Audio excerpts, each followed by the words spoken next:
اعوذ باللہ من الشیطان الرجیم بسم اللہ الرحمن الرحیم الحمدللہ رب العالمین الصلاۃ والسلام علی اشرف الانبیاء والمرسلین وعلی آلہ الطیبین الطاہرین المعصومین سیما بقیۃ اللہ فی الارضین روحی وارواحنا الفدا رب یسر ولا تؤثر وتمم بالخیر انکا علی کل شیء قدیر وافوض امری الی اللہ ان اللہ بصیر بالعباد ولا حول ولا قوة الا باللہ العلی العظیم حسبنا اللہ ونعم الوکیل ونعم المولا ونعم النصیر اما بعد فقد قال اللہ تبارک وتعالی فی کتابہ المجید اعوذ باللہ من الشیطان الرجیم بسم اللہ الرحمن الرحیم کنتم خیر امت اخرجت للناس تأمرون بالمعروف وتنہون عن المنکر۔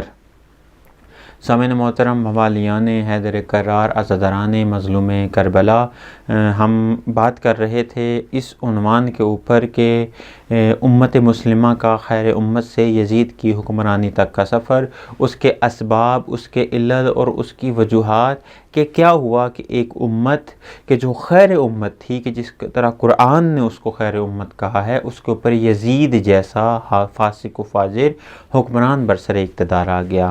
ہم نے دو علتوں کو بیان کیا کہ امت میں بگاڑ پیدا ہو گیا تھا، جس کی وجہ سے یہ بگاڑ باعث بنا کہ امت یزید کو اپنا حاکم انتخاب کر بیٹھی۔ دوسری چیز ولایت سے دوری۔ جب انسان ولایت سے روگردانی کرتا ہے، جب ولایت سے منحرف ہو جاتا ہے تو لامحالہ ایسے حاکموں کے ہتھے چڑھ جاتا ہے کہ جو فاسق و فاجر ہوتے ہیں۔ آج ہم بات کریں گے تیسرے سبب کے بارے میں کہ کیوں ایسا کون سی چیز مانے آ گئی کہ امت مسلمہ کے جو جہالت کے اندھیروں میں تھی، رسول اکرم نے ان کو نور کے اجالوں میں لے کے آیا، اور وہی نور کے اجالوں میں آئی ہوئی امت کو قرآن نے خیر امت کہا، یعنی سب سے بہترین امت، اشرف المخلوقات، اشرف الامم، یعنی سب سے بہترین امت، وہ یزید کو اپنا حاکم بنا بیٹھی۔ وہ کون سی تیسری علت ہے؟ وہ یہ کہ امر بالمعروف و نہی عن المنکر کو ترک کرنا۔ یہ وہ وجہ بنی کہ یزید برسر اقتدار آ گیا۔ سامعین محترم، موالیان حیدر کرار، قرآن مجید نے جس چیز کی طرف اشارہ کیا ہے، خیر امت کا جو لقب دیا ہے، اس خیر امت کے لقب کے اندر جو بہترین چیز، جو سب سے مہم چیز خداوند متعال نے اس امت کے لیے بیان کی، وہ امر بالمعروف و نہی عن المنکر کا کرنا ہے۔ جس طرح سورہ آل عمران کے اندر خداوند متعال نے ارشاد فرمایا وَلْتَكُمْ مِنْكُمْ أُمَّةٌ، تم میں سے ایک جماعت ایسی ہونی چاہیے، يَدْعُونَ إِلَى الْخَيْرِ، جو خیر کی دعوت دے، وَيَأْمُرُونَ بِالْمَعْرُوفِ، اور کیا کرے، روکے، ان نیک کاموں، خیر کی طرف بلائے، نیک کاموں کا حکم دے، وَيَنْهُونَ عَنِ الْمُنْكَرِ، اور لوگوں کو برائی کے کاموں سے روکے، وَأُولَٰئِكَ هُمُ الْمُفْلِحُونَ، اور یہی وہ لوگ ہیں کہ جو فلاح پانے والے ہیں، نجات پانے والے ہیں۔ پس فلاح کے لیے، نجات کے لیے جس چیز کی، جس امر کی ضرورت ہے، وہ امر بالمعروف و نہی عن المنکر ہے۔ متاسفانہ بدقسمتی سے بعد از رسول اس چیز کو ترک کیا گیا، البتہ اس طرح نہیں کہ فوراً ترک کر دیا گیا، تدریجاً ایک چیز کو ترک کیا گیا، اور جب مکمل طور پر وہ ترک ہو گیا تو اس کا نتیجہ یزید کی حاکمیت کی شکل میں عالم اسلام کے اوپر نمودار ہوا۔ دیکھیں، اگر امر بالمعروف و نہی عن المنکر نہ کیا جائے، فساد عام ہو جاتا ہے۔ اگر امر بالمعروف و نہی عن المنکر نہ کیا جائے، گناہ عام ہو جاتا ہے۔ اگر امر بالمعروف و نہی عن المنکر نہ کیا جائے، انحراف عام ہو جاتا ہے۔ اگر امر بالمعروف و نہی عن المنکر نہ کیا جائے، لوگوں کو حق اور باطل میں کوئی تفریق نظر نہیں آتی۔ اگر امر بالمعروف و نہی عن المنکر نہ کیا جائے، حق اور باطل مکس ہو جاتے ہیں۔ اگر امر بالمعروف و نہی عن المنکر نہ کیا جائے، لوگ کعبے کا طواف کرتے رہتے ہیں لیکن حق کا ساتھ نہیں دیتے۔ اگر امر بالمعروف و نہی عن المنکر نہ کیا جائے، لوگوں کے سامنے لوگوں کا امام معصوم قتل کر دیا جاتا ہے۔ اگر امر بالمعروف و نہی عن المنکر ترک کر دیا جائے تو وقت کے امام کو امیر شام سے صلح کرنے پڑ جاتی ہے۔ اگر امر بالمعروف و نہی عن المنکر ترک کر دیا جائے اس کا اثر یہ نکلتا ہے کہ حسن جیسے امام کو زہر دے دی جاتی ہے۔ اگر امر بالمعروف و نہی عن المنکر ترک کر دیا جائے علی جیسا امام محراب مسجد میں شہید کر دیا جاتا ہے۔ اگر امر بالمعروف و نہی عن المنکر ترک کر دیا جائے امیر شام حاکم بن جاتا ہے۔ اگر امر بالمعروف و نہی عن المنکر ترک کر دیا جائے امیر شام یزید کو حاکم قرار دے دیتا ہے۔ اگر امر بالمعروف و نہی عن المنکر ترک کر دیا جائے امام حسین سے بیعت طلب کر لی جاتی ہے۔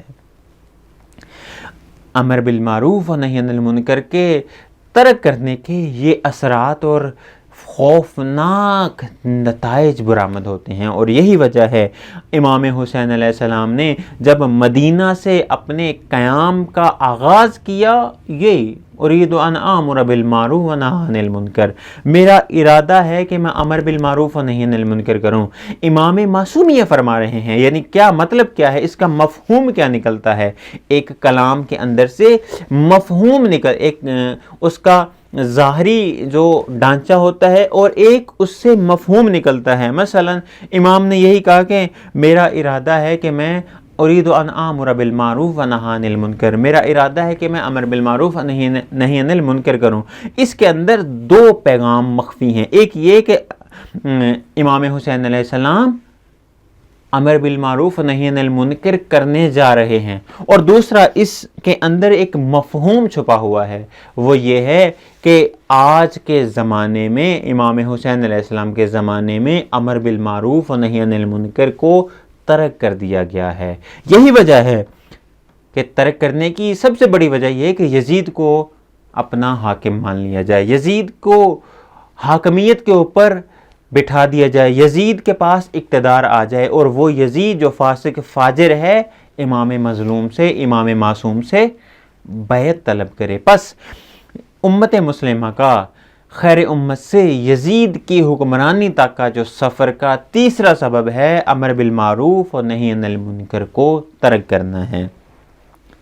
اور یہ خداوند متعال نے یہ ارشاد فرمایا، کنتم خیر امت، تم خیر امت ہو، بہترین امت ہو۔ وجہ کیا ہے اس امت کی؟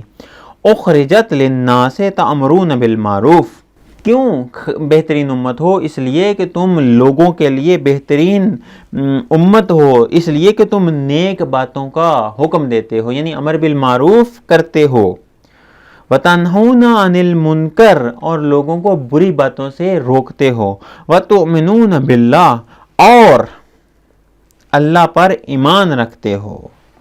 سامعین محترم، خیر امت کی سب سے مہم ترین صفت یہ ہے کہ وہ امر بالمعروف و نہی عن المنکر کرتی ہے۔